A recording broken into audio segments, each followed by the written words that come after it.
स्वागत है आप सबका आशापूर्ण कहानियों में। आशापूर्ण कहानियाँ छोटी कहानियाँ हैं जो आशा और भक्ति से परिपूर्ण हैं, क्योंकि जहाँ आशा होती है वहाँ सब कुछ संभव हो जाता है। आज की कहानी का नाम है सपनों की माया। स्वाति दिल्ली में अपने पति के साथ रहती थी और एक प्राइमरी स्कूल में अध्यापिका थी। कई वर्षों से उसकी रातें विचित्र और भयानक सपनों से घिरी रहती थी। कुछ डरावने, कुछ ऐसे जो भविष्य की झलक देते लगते थे। अपने परिवार की मृत्यु के दृश्य, दूर की घटनाएं जो बाद में सच निकलती थी।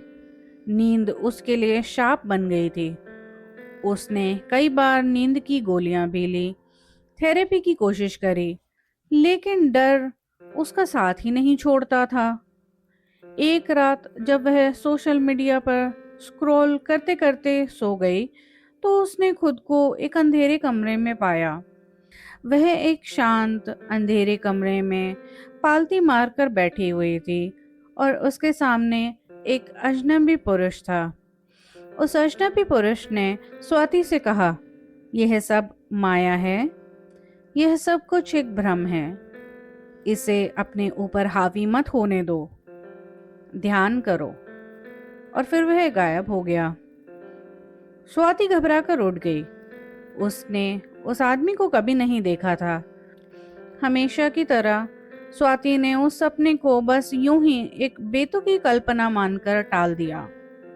कुछ दिनों बाद जब वह एक थेरेपिस्ट से मिलने जा रही थी, रास्ते में उसकी कार एक मंदिर के सामने खराब हो गई। रोड साइड असिस्टेंस को आने में समय लग रहा था, इसीलिए स्वाति समय बिताने के लिए उस मंदिर में चली गई जिसके सामने उसकी गाड़ी खराब हुई थी। वह एक स्वामी नारायण मंदिर था, जहां पर दीवारों पर कई संतों और गुरुओं की तस्वीरें एक बड़े फ्रेम में लगी हुई थी।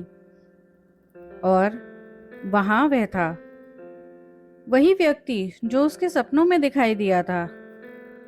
स्वाति पुजारी जी के पास गई और पूछने लगी कि ये कौन कौन है।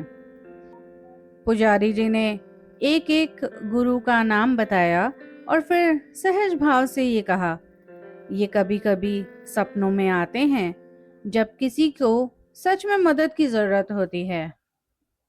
स्वाति हैरान रह गई।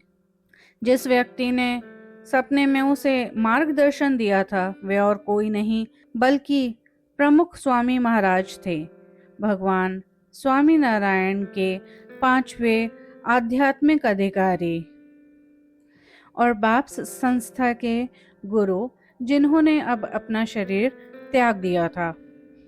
स्वाति की आंखों से आंसू बह निकले।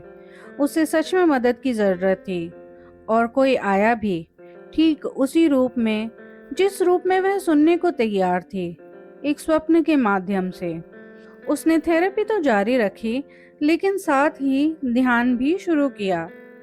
जब भी उसे सपने आते हैं जो उसे विचलित करने वाले हों, वे उन्हें बस देखती है और उन पर ज्यादा ध्यान नहीं देती, क्योंकि अब उसे पता है यह सब सपनों की एक माया है। क्या आप भी कभी इन सपनों की माया में उलझे हैं? अगर हाँ, तो कमेंट में ज़रूर बताइएगा और कहानी पसंद आने पर लाइक, शेयर, सब्सक्राइब ज़रूर करिएगा। धन्यवाद। जय श्री राम।